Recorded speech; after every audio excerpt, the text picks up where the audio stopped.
Olá, jovem jurista, aqui é o professor Ronaldo Bastos. Eu vim responder uma dúvida de um aluno meu que perguntou o seguinte: será que Sérgio Moro, agora que saiu do Ministério da Justiça, ele vai poder voltar para o cargo de juiz federal?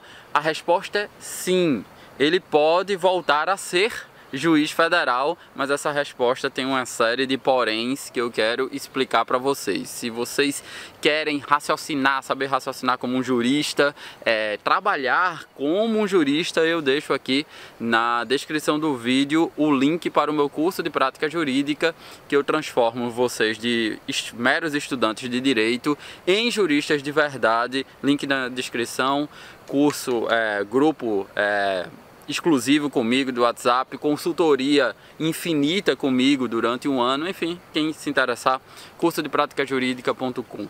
Pois bem, pergunta: será que Moro pode voltar a ser juiz federal? Eu disse que sim, mas vamos entender algumas coisinhas antes. O que é que acontece? Moro, ele desempenhou o cargo de juiz federal no TRF da 4ª Região, né, por 22 anos. E aí ele viu a possibilidade dele combater, digamos assim, o crime organizado, porque na verdade juiz não combate, juiz julga, né? Quem combate é o Ministério Público, é a polícia, né?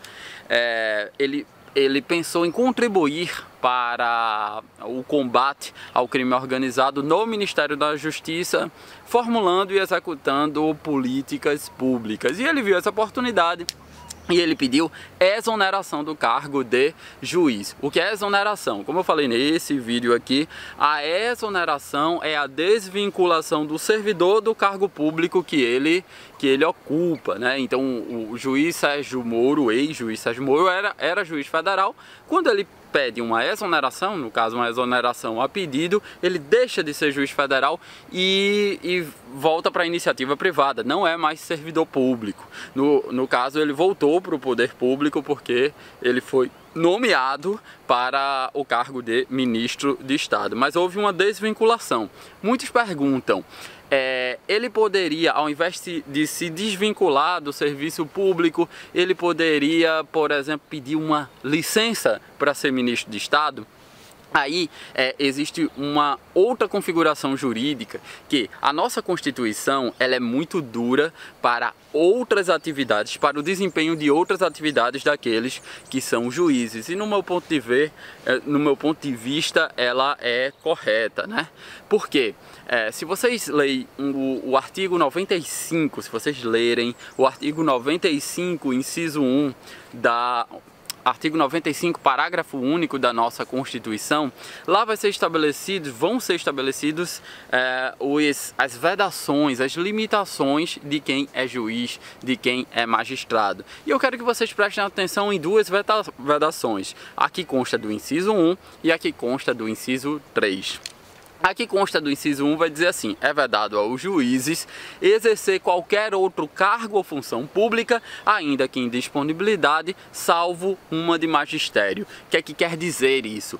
Um juiz de direito, quando ele assume o cargo de juiz de direito, ele não pode desempenhar nenhuma outra função ou cargo público, né? Salvo uma de magistério, ou seja, ele só pode ser professor, como de fato Moro era, se eu não me engano, ele era professor da Universidade Federal do Paraná. Mas fora esse cargo de professor universitário, ou professor de um cursinho, etc., ele não poderia exercer outro cargo.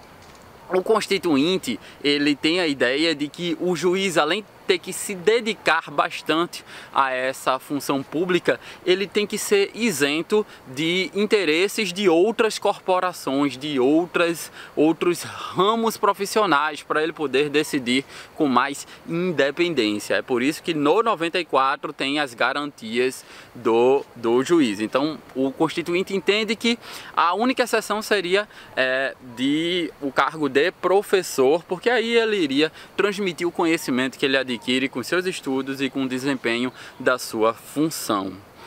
O inciso 3 vai dizer, é uma vedação dos juízes de atividade político-partidária também.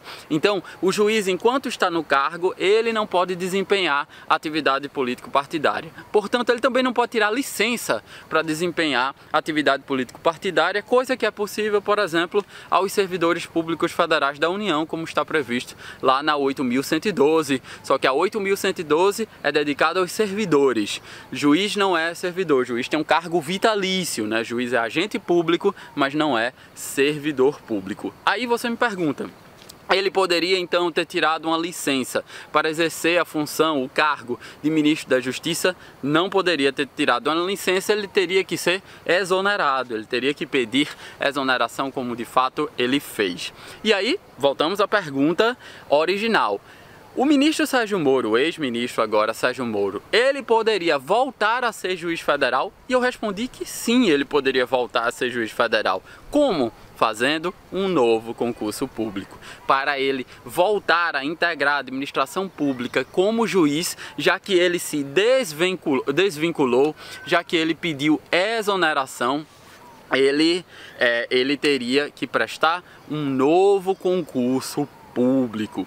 E aí você que é um estudante do direito constitucional, do direito público, pode chegar para mim e dizer, mas professor, ele poderia integrar os tribunais de justiça ou os tribunais regionais federais no âmbito do 2º grau, ou seja, no âmbito da desembargadoria, ocupando o 5º constitucional. O que é o 5º constitucional?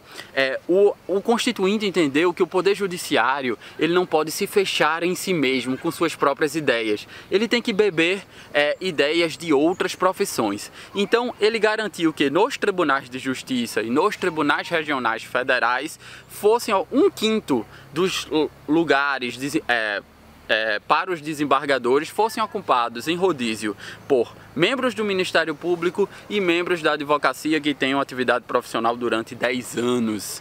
E esses membros têm que ter reconhecido conhecimento jurídico, por exemplo.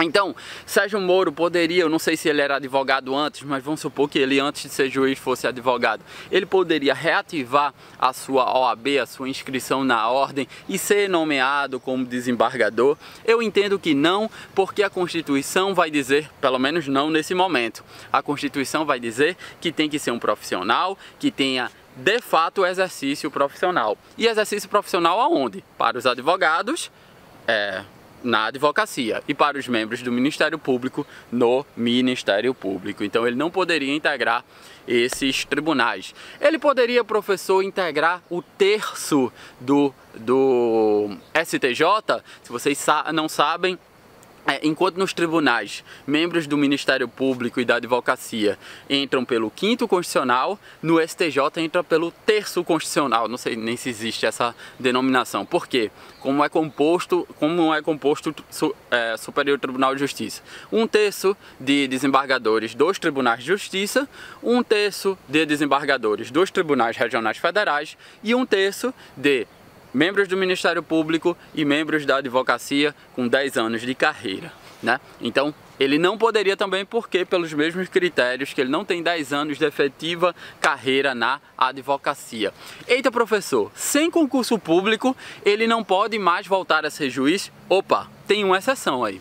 Ele pode integrar o Supremo Tribunal Federal. Para isso, vocês sabem, ele precisaria de uma indicação do atual presidente da República, o Bolsonaro, e ser aprovado na sabatina do Senado Federal. Ele precisa ter reputação ilibada, que eu acho que ele tem, e precisa ter um reconhecimento jurídico, né? Conhecimento jurídico, que eu acho também que ele tem. O problema é só convencer o presidente Bolsonaro que ele deve ser o indicado para o Supremo Tribunal Federal, coisa que na atual conjuntura eu acho que está difícil. Enfim, é isso que eu queria esclarecer. Dúvida do meu aluno, mas pode ser dúvida de muitos de vocês. Se você quer raciocinar como jurista e trabalhar como advogado, entre aqui no link que está na descrição desse vídeo, cursodepraticajurídica.com. Até a próxima. Tchau!